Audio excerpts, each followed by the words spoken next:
Krishnamurti, in dialogue with Dr. Allan W. Anderson. J. Krishnamurti was born in South India and educated in England. For the past 40 years, he has been speaking in the United States, Europe, India, Australia, and other parts of the world. From the outset of his life's work, he repudiated all connections with organized religions and ideologies and said that his only concern was to set men absolutely, unconditionally free. He is the author of many books, among them The Awakening of Intelligence, The Urgency of Change, Freedom from the Known, and The Flight of the Eagle. This is one of a series of dialogues between Krishnamurti and Dr. Allan W. Anderson, who is professor of religious studies at San Diego State University, where he teaches Indian and Chinese scriptures and the oracular tradition. Dr. Anderson, a published poet, received his degree from Columbia University and the Union Theological Seminary.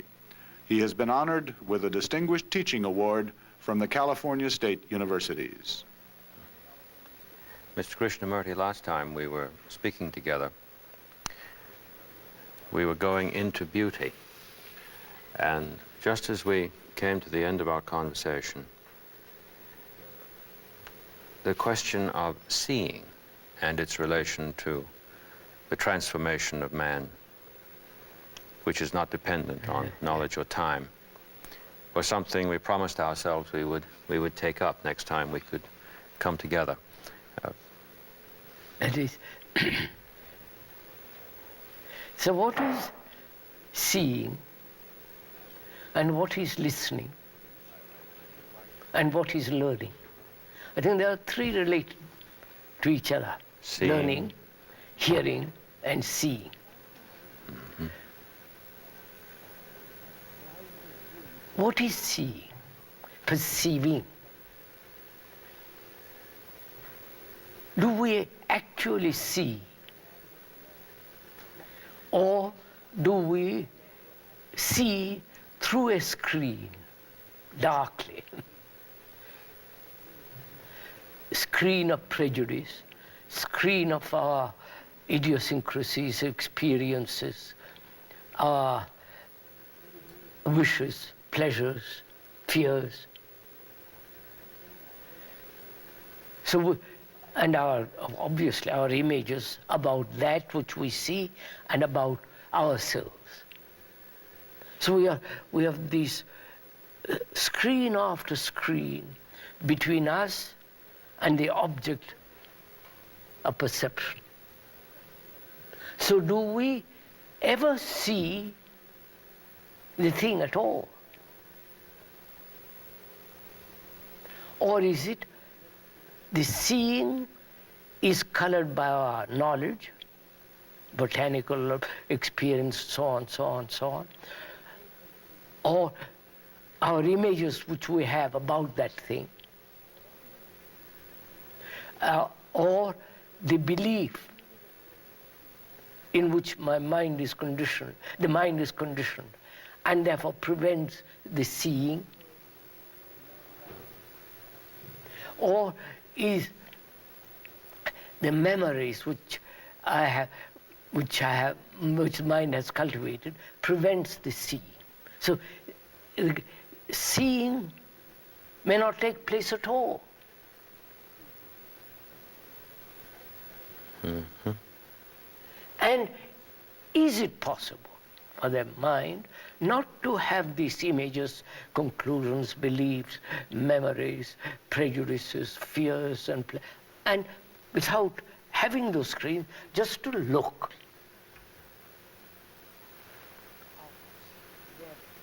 I think this becomes very important, because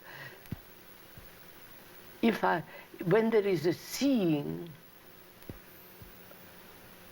of the thing which I am talking about, when there is a seeing, you can't help but acting. There's no question of postponement. Or succession. Succession. Or interval. Yeah. Mm-hmm. Because when action is based on a belief, a conclusion, an idea, then that action is time-binding.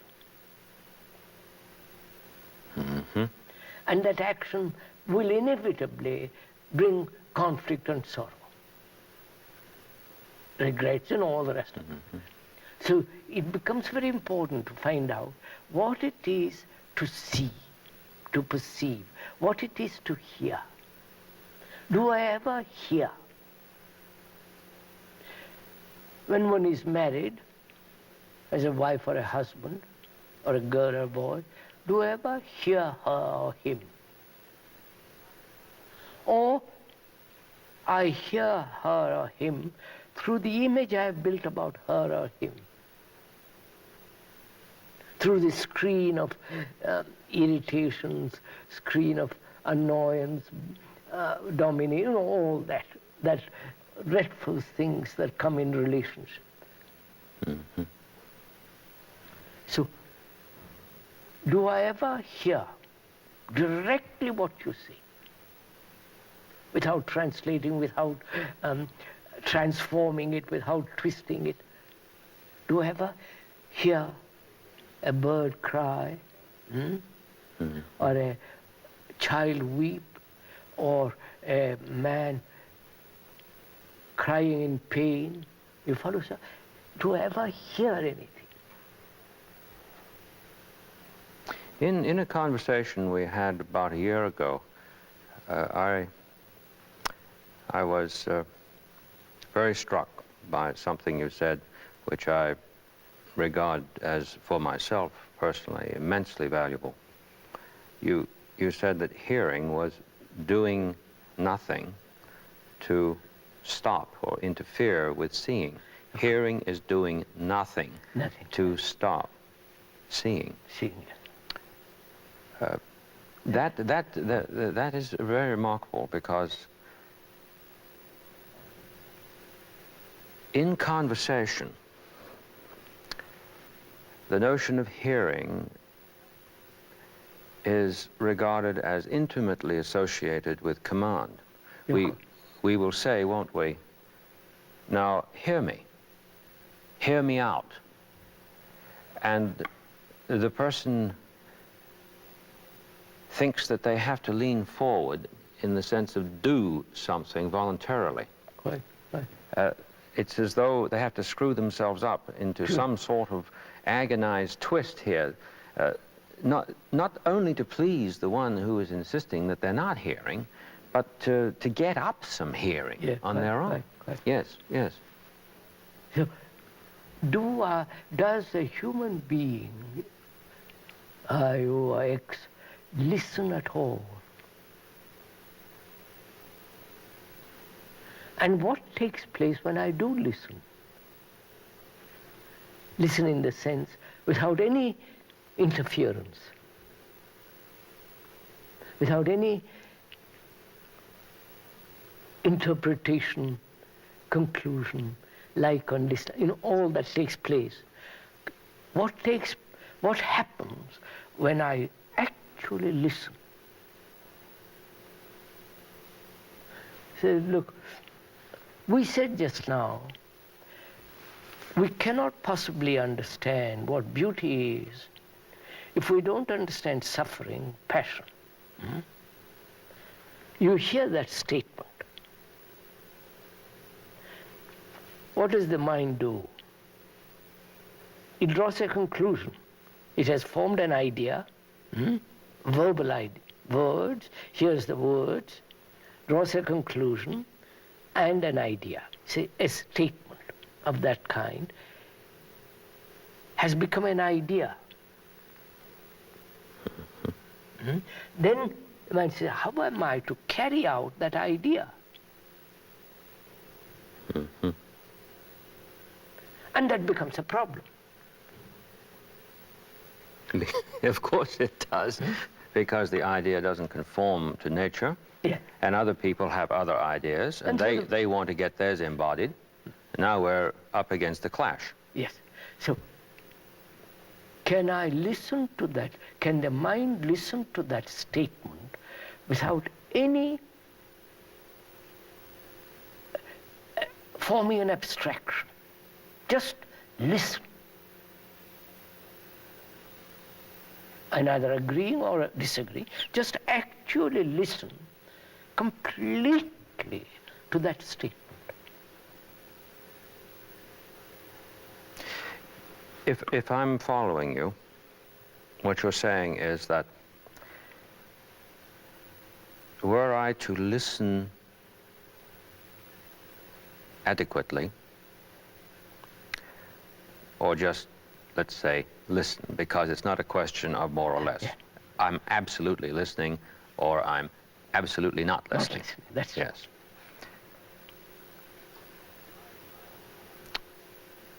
I would not have to contrive an answer. No, because you are in it. Yes. So, like the cat, the action and the seeing are one. Yes, They're one act. that's right. They're one act. That's right. That's Yes. right. So can I listen to a statement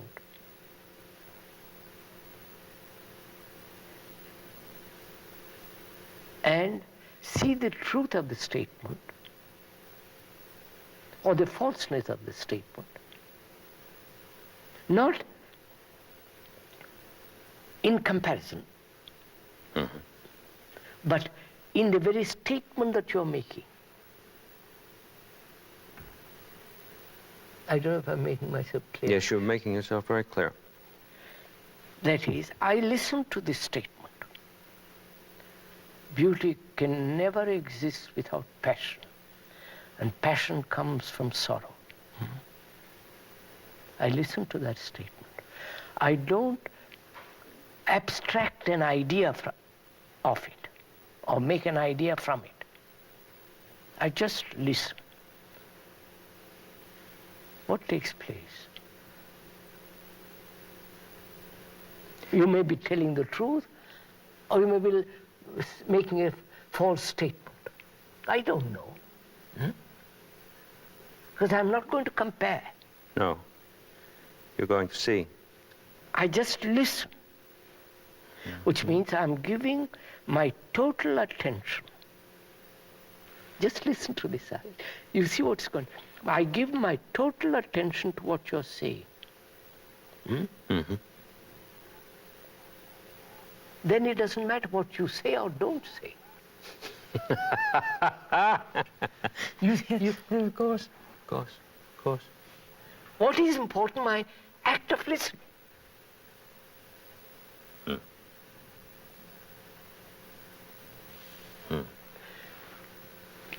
And that act of listening has brought about a miracle of complete freedom from all that your statements, whether true, false, real. My mind is completely attentive. What more? Without attention means no border. Moment I have a border, I begin to fight you. Agree, disagree. Moment attention has a frontier, then concepts arise. But if I listen to you completely without a single interference of thought or ideation or mentation, just listen to that, the miracle has taken place, which is my total attention absolves me, my mind, from all the statements. I don't know if I'm... Yes, you are. Therefore, my mind is extraordinarily free to act. Well, this has happened for me on this series of our conversations. With each one of these conversations, since this is being videotaped, one begins when one is given the sign, and we're told when the time has elapsed, and one ordinarily, in terms of activity in this sort, is is thinking about the production as such, of course. you see. But one of the things that I've learned is in our conversation, I've been listening very intensely, and yet I've not had to divide my mind. No, sir, that's the... And yet this is, if I'm responding correctly to what you have been teaching, well, I know you don't like that word, what you've been saying, and I understand why teaching was a wrong word here. There is that very first encounter that the mind engages itself Yes. in. Yeah. How can I afford not to make the distinction between paying attention to the aspects of the program on the production aspect of it and still engage our discussion? Right. But the more intensely the You can do discussion everything. is engaged, the more efficiently Yes, the question. all the mechanism Yeah. is accomplished. Yeah. We don't believe that, in the sense that not only to start with will we not believe it, but we won't even try it out. There's no guarantee from anybody in advance. What we're told, rather, is this. Well, you'll get used to it. And yet performers have stage fright all their lives. So clearly they don't get used to it. No, sir, it is because, don't you think it is, our minds are so commercial. Unless I get a reward from it, I won't do a thing. And my mind lives in the marketplace, one's mind. I give you this, give me that. And there's an interval in between. You follow? Right. So, we are so used to commercialism, both spiritually and physically, that we don't do anything without a reward, without gaining something, without a purpose. It is all must be an exchange, not a gift, but exchange. I give you this, and you give me that. I torture myself religiously, and God must come to me. It's all matter of commerce. Fundamentalists have a phrase that comes to mind with respect to their devotional life. They say, I am claiming the promises of God. And this phrase, in the context of what you're saying, is, my goodness, what that couldn't lead to in the mind. I know, sir. So, you see, when one goes very deeply into this, when action is not based on an idea, formula, belief, then seeing is the doing. Then what is seeing and hearing, which we went into, then the seeing is complete attention. And the doing is in that attention. And the difficulty is, how people will ask, how will you maintain that attention? Yeah, and they haven't even started. Yeah, no, how will you maintain it? Yes. Which means they are looking for a reward. Exactly. I will practice it. I will do everything to maintain that attention in order to get something in return. Attention is not a result. Attention has no cause. I mean, what has cause has an effect, and the effect becomes the cause. It's a circle. But attention isn't that. Attention doesn't give you a reward. Attention, on the contrary, there is no reward or punishment. Because there's no frontier. I don't. Yes, this calls up an earlier conversation we had when you mentioned the word virtue, and we explored it in relation to power.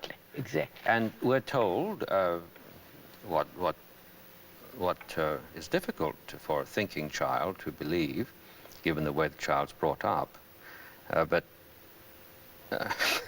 he's required somehow to make his way through it, that virtue is its own reward. Oh, that just is correct. And of course, it's impossible to see what is sound about that under the conditioned situation in which he lives. They're just an idea, sir. It's They're an just idea. So now we tuck that back, and then later, when we need to remind somebody that they're asking too much of reward for something good that they did, we tell them, well, have you forgotten that virtue is its own reward? Yes, yes. It becomes a form of punishment. So then, you see, seeing and hearing, then what is learning? Because they're all interrelated. Learning, seeing, and hearing, and action, and all that. It's all in one movement. They are not separate chapters. It's one chapter. Distinctions, no divisions. No, yeah. So what is learning? Is learning a process of accumulation?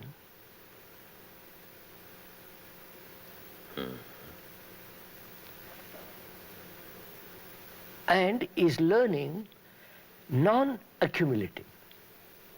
We're putting both together. But let's look at it. Let's look at it, yes. One learns a language, Italian, French, whatever it is, and accumulates words, and the irregular verbs and so on, and then able to speak. That is learning a language and being able to speak. Learning how to ride a bicycle, learning how to drive a car, learning how to put together a machine, how to electronics and so on. So those are all learning to acquire knowledge in action. And I'm asking, is there any other form of learning? That we know. We are familiar with the acquisition of knowledge. Now, is there any other kind of learning? Learning which is not accumulated and acting. I don't know. Yes, when we've accumulated it all, we haven't understood anything on that account. Yes. And I learn in order to gain a reward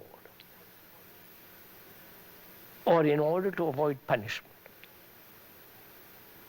I learn a particular job, a particular craft in order to earn a livelihood. That is absolutely necessary. Otherwise, now I'm asking, is there any other kind of learning?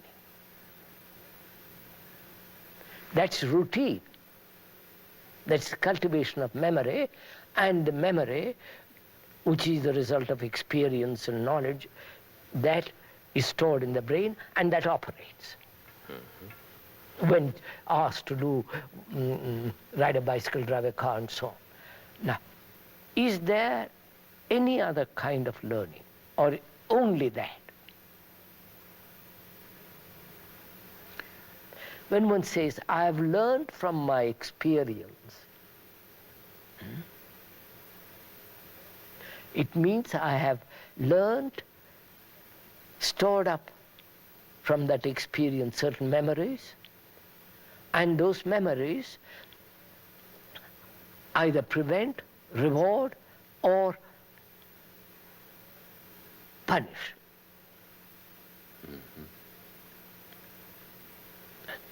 So then all such forms of learning are mechanical. And the brain and education is trained, the education is to train the brain to function in routine, mechanically. Because in that there is great security.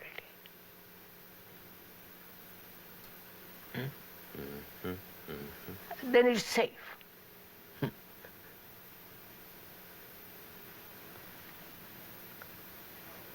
And so our mind becomes mechanical. My father did this, I do this, and you follow? The whole business is mechanical. Now, is there a non-mechanical brain at all? A non-utilitarian, in that sense, Yes. learning, which has neither future nor past, therefore not time-binding. I don't know if I'm making this. Don't we sometimes say, I've learned from experience, when we wish to convey something that isn't well conveyed by that expression? We wish to convey an insight that we don't feel can be, in a strict sense, dated. Listen, you see, sir, do we learn anything from experience? We have had, from history, history began, written history, 5,000 wars. I read somewhere, 5,000 wars. Killing, killing, killing, maimed. And have we learned anything? Have we learned anything from sorrow? Man has suffered. Have we learned anything from experience of the agony of uncertainty and all the rest of it? So when we say we have learned, I question, you follow? It seems such a terrible thing to say, I've learned from experience. You have learned nothing, except in the field of knowledge. I don't know. Yes, may I say Yes, sir, something here that just passed in recall? We were talking about sorrow before, and I was thinking of a statement of St. Paul's in his letter to the Romans, where there's a very unusual sequence of words where he says, we rejoice in tribulations. Now, some people have thought he must have been a masochist or something in making such a statement, but that certainly seems to me bizarre. We rejoice in tribulations. And then he says, because tribulation works, and in the Greek this means that there's energy involved, works patience. Patience experience. Now, that's a very unusual order, because we usually think that if we have enough experience, we'll learn to be patient. And he completely stands that on its head. Yeah.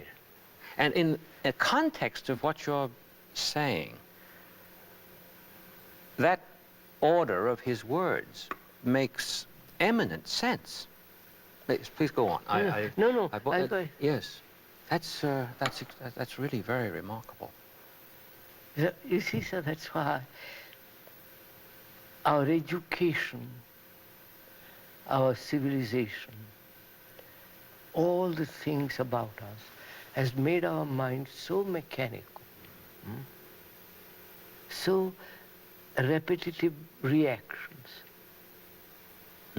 repetitive demands, repetitive pursuits, same thing being repeated year after year, thousands of things.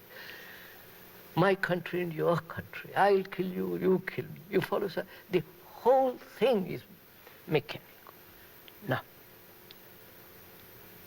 that means the mind can never be free Thought is never free. Thought is always old. There is no new thought. Well, no, it's very curious in relation to a movement within the field of religion that calls itself, or did call itself, New Thought. Yes, I was laughing at the irony of it. Yes, goodness me. Some persons, I imagine, would object to the notion that we don't learn from experience in terms of the succession of wars, because wars tend to happen sequentially, generation to generation, and you have to grow up. But that's not true, because wars, more than one war, will happen very often in the same generation. Well, and there hasn't been anything learned. About? 2 wars. Yes, hasn't been anything learned at all, at all. It's a terrifying thing to hear someone just come out and say, nobody learns anything from experience. No, the word experience also means to go through. Yes, yes. But you never go through. That's exactly right. You always stop in the middle. Or you never begin. Right. It means, if I'm remembering correctly, in terms of its radical root, means to test, to put to test, to put a thing to the test and behave correctly while that's going on. You simply have to see. You just have to look, don't you? Of course. Yes. So that comes.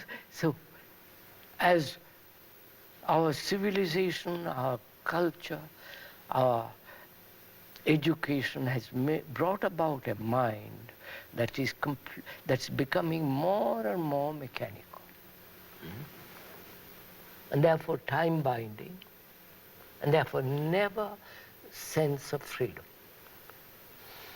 Freedom then becomes an idea. You play around philosophically, but it's no meaning. But a man who says, now, I want to find out. I want to really go into this and discover if there is freedom. Then he has to understand the limits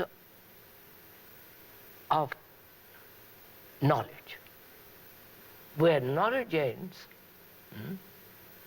or rather, the ending of knowledge and the beginning of something totally new. I don't know if I'm conveying anything. You are. Oh, yes, yes. That is, what is learning? If it is not mechanical, then what is learning?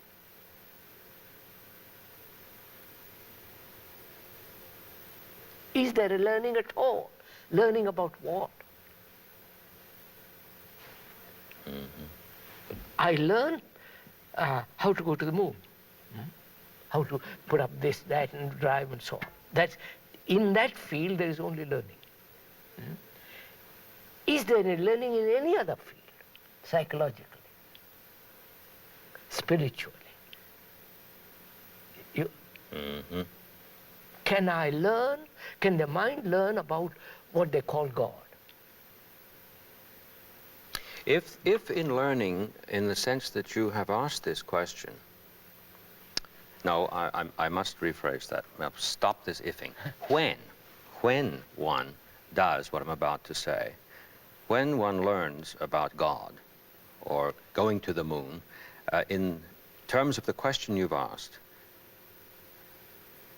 he can't be doing what you are pointing to if this is something added on to the list. Sir, look, yes, of course. So clear. Yes, it is. I learn a language.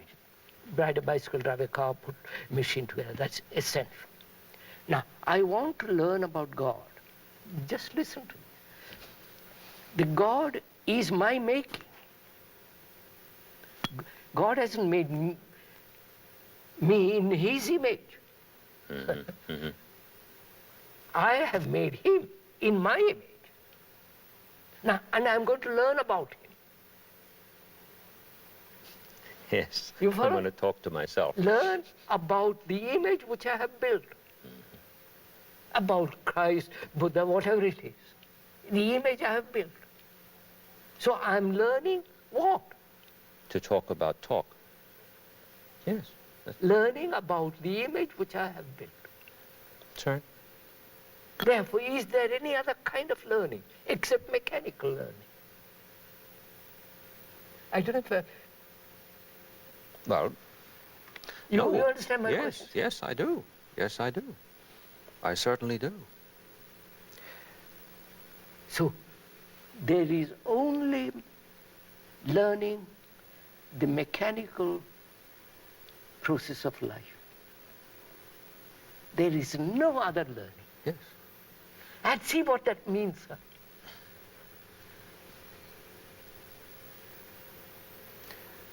Means freedom. I can learn about myself. Myself is known. I mean, known in the sense, I may not know it, but I can know by looking at myself, I can know myself. So, the myself is the accumulated knowledge of the past. The me who says, I'm greedy, I'm envy, I'm successful, I'm frightened, I'm betrayed, I regret. All that is the me. Including the soul which I have invented in the me. Oh, the Brahman, the Atman, it's all me still. The me has created the image of God. And I'm going to learn about God, which is no meaning. So, if there is, now I'm going to use the word if there is no other learning, what takes place? You understand? I employ, the mind is used in the acquisition of knowledge in matter. We'll put it differently. In mechanical things.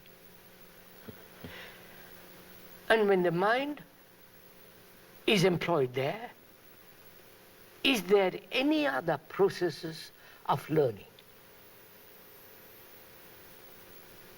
Which means psychologically, inwardly. Is there? The inward is the invention of thought as opposed to the outer. I don't know. If I have understood the outer, I have understood the inner. Because the inner has created the outer. Yeah, the outer in the sense of the structure, the society, the religious sanctions, all that is invented or put together by thought. The Jesuses, the Christ, the Buddhas, all that. And what is there to learn? In listening to you, See the beauty of what's coming out of it. Yes. Goes back to your remark about Vedanta as the end of knowledge. That's what I was told. Yes. The interesting thing to me about the Sanskrit construction is that, unless I'm mistaken, it doesn't mean the end of it as a terminus, as a term, because that would simply start a new series. It's the consummation of it, which is the total end, in the sense that a totally new beginning is made at that very point. That means, sir, I know, the mind knows the activity of the known. That's right. Yes. That's the consummation of knowledge. Yes. Of knowledge. Yes. Now, what is the state of the mind that is free from that and yet functions in knowledge? And yet functions in it. Yes. Yes. It is seeing perfectly. Don't go into it, you'll see very strange things take place. What is is this possible first? You understand? Because the brain and the whole functions mechanically. It wants security. Otherwise it can't function. If we hadn't security, we wouldn't be here sitting together. Mm-hmm. Because we have security, we can have a dialogue. Mm-hmm. The brain can only function in complete security. Whether that security it finds in a neurotic belief or in a neurotic belief, all beliefs and all ideas are neurotic in that sense. Yes. So it finds it somewhere in accepting nationality is the highest form of the good. Success is the highest virtue. Mm-hmm. That's wrong. It finds belief, security there. Now, you are asking the mind, the brain, which has become mechanical, trained, century, to see the other field which is not mechanical. Is there another field? I don't. No. You follow my question? Yes, I do. Yes. Yes, that's what's so utterly devastating.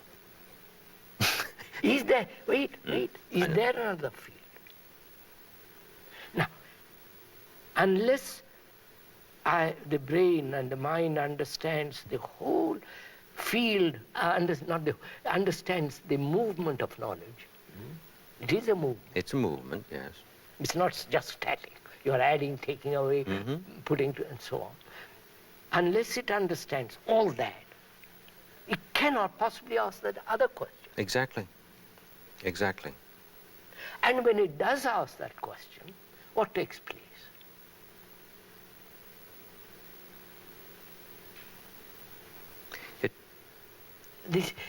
This is real meditation, you know, This is, yes, yes. which we'll go into another time.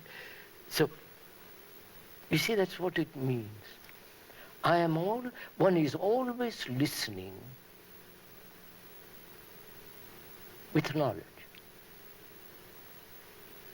seeing with knowledge. This is the seeing through a glass darkly. Darkly. Now, is there a listening out of silence?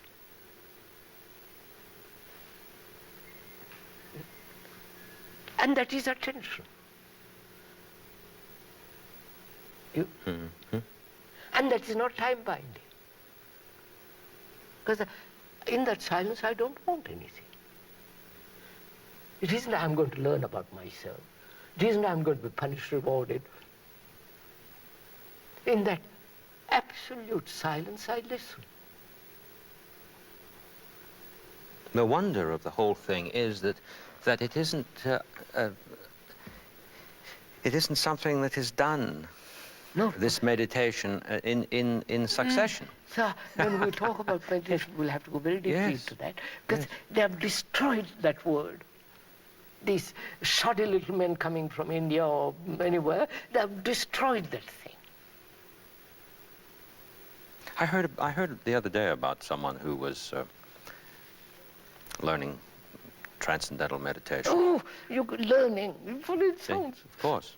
And they had to do it at 3 o'clock in the afternoon. Pay $35 or $100 to learn that. Yeah. And it's so sacrilegious. But if that is 3 o'clock in the afternoon was Judgment Day. It was If you didn't. Yeah, if you didn't do it according to your schedule, then the world has obviously come to an end. But ostensibly, you're doing it to get free of that. So do go ahead. Do go ahead. So you see, sir, that's what takes place. We began this morning about beauty, Yes. then passion, then suffering, then action. Action based on idea is inaction. It sounds monstrous, but there it is. And from that we said, what is seeing and what is hearing? The seeing and the listening has become mechanical. We never see anything new. Even the flower is never new, which has blossomed overnight. We say, yes, that's the rose, I've been expecting it, it has come out now, how beautiful. It's always from the known to the known. A movement in time, and therefore time binding, and therefore never free. And yet we're talking about freedom, you know, philosophy, the lectures on freedom, and so on, so on, so on. And the communists call it a bourgeois thing, which it is, in that sense. When you limit it to knowledge, it is foolish to talk about freedom. But there is a freedom when you understand the whole the movement of knowledge. So can you observe out of silence, and observe and act in the field of knowledge. So both together in harmony. Seeing, then, is not scheduled. No. Yes, of course. Of course. What a... Yes.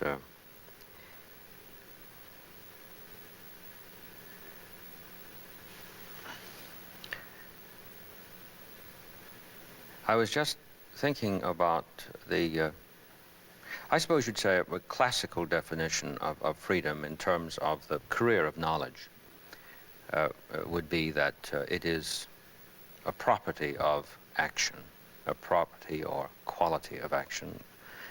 For general uses, either word would do, property or quality. And it occurred to me, in the context of what we've been saying, what a horror that one could read that statement and not let it disclose itself to you. Quite. If it disclosed itself to you, you'd be up against it. You'd have to be serious. If you were a philosophy student and you read that and that thing began to operate in you, you'd say, I've got to get this settled before I go on. Maybe I'll never graduate. That's not important. That's not important, quite right. Yes. And I was thinking,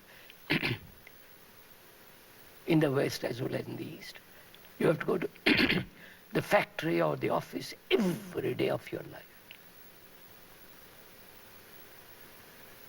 Get up at 9 o'clock, 8 o'clock, 6 o'clock, drive, walk, work.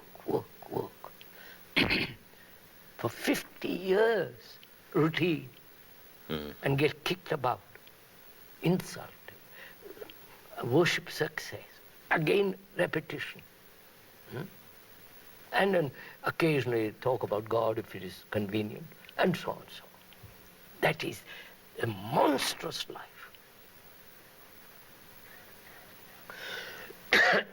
And that's what we are educating our children for.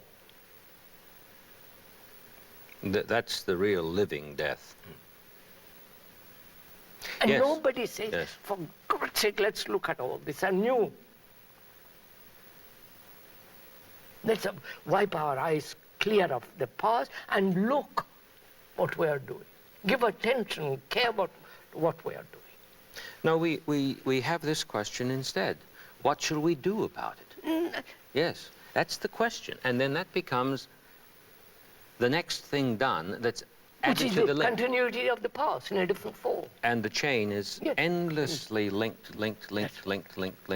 Cause becoming the effect and the effect becoming the cause. So it's a very serious thing when we talk about all this, because life becomes dreadfully serious. And it's only this serious person that lives, not these people who seek entertainment, religious or the otherwise. I had a very interesting occasion to understand what you're saying in class yesterday. I was trying to assist the students to see that the classical understanding of the four causes in operation is that they are non-temporally related. Yes, sir. And I said when the potter puts his hand to the clay, the hand touching the clay is not responded to by the clay after the hand has touched it. And one person who was visiting the class, this person was a well-educated person, and a professor. And this struck them as maybe not so. And I could tell by the expression in the face that there was a little anguish here. So I said, well, my radar says that there's some difficulty going on. What's the matter? Well, it seems like there's a time interval. So I asked them to pick something up that was on the desk, and I said, well, now touch it with your finger and tell me at the moment of the touching with the finger whether the thing reacts to the finger after it's touched. Now, do it. Well, even to ask somebody to apply a practical test like that with respect to a datum of knowledge, like the four causes are is to interrupt the process of education as we've known it. Right. Because you teach a student about the four causes and he thinks about them. He never goes out and looks at a thing or does anything about it. And so we spent about, well, we were picking the stuff up in class, and we were doing this until finally it seemed like a revelation that what has been said in the classical teaching of it, which of course in modern society is rejected, happens to be the case. And I said, this has to be seen. Watch. This is what you mean. Yes, sir. Seeing, of course. Of course, of course. But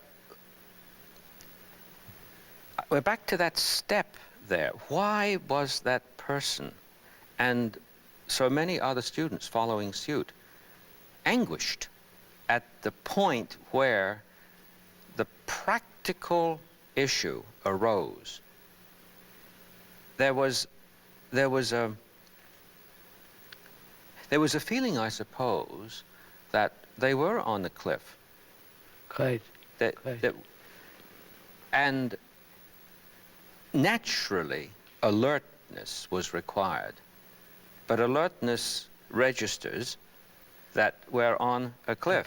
Right. So therefore, the best thing to do is turn around and run back. Yes, yes. So I think, you see,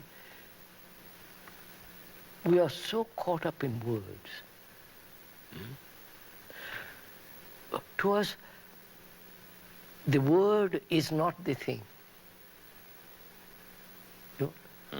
The description is not the described. To us, the description is all that matters.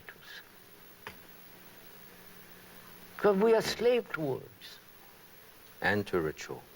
Ritual and all the rest of it. Yes. So when you say, look, the thing matters more than the word, and then they say, how am I to get rid of the word?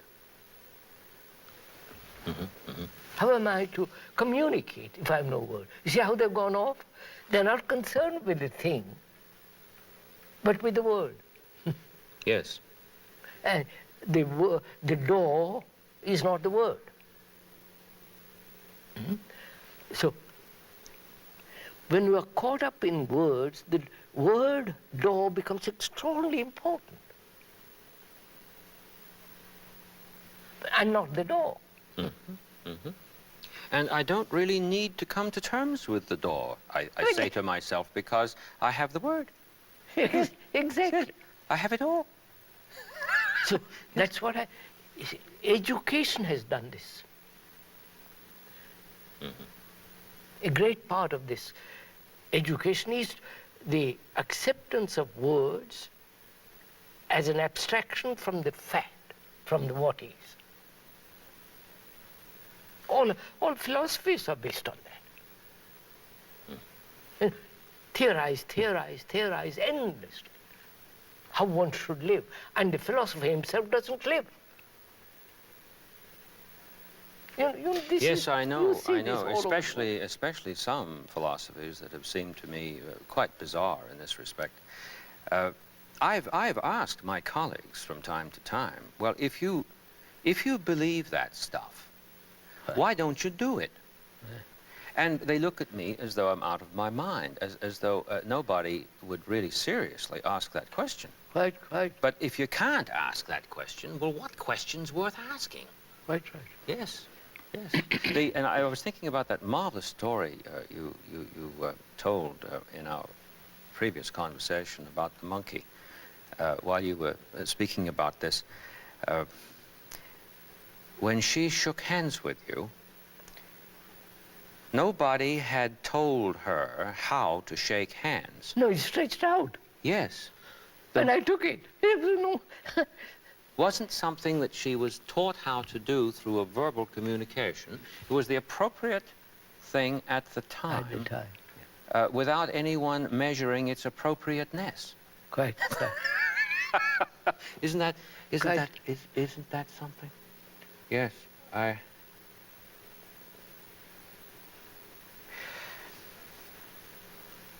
can't tell you how grateful I am to have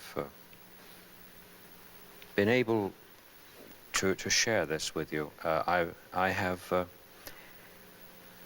seen, in respect to my own activity as a teacher, where I must perform therapy even on my language, Quite, quite. so that I don't give the student an occasion for thinking that I am simply adding to this More. endless chain, link after link after link. Quite. There are two therapies here, then. There's the therapy that relates to words, and that flows out naturally. It's not a contrivance. No. It flows out naturally, if I've understood you Yes, correctly, from the therapy within. Now, this relates directly, as you were saying earlier, to meditation. Are we ready, do you think? Yeah, I think that's too complicated. We must go. I don't mean right now, but maybe in one of our next conversations, oh, yes. We must could discuss several things yet, sir. Yes, yet before what is we love, what is death, Exactly. what is meditation, what is the whole movement of living. We've got a great deal to Oh, I do look forward very much to that. Splendid. Right.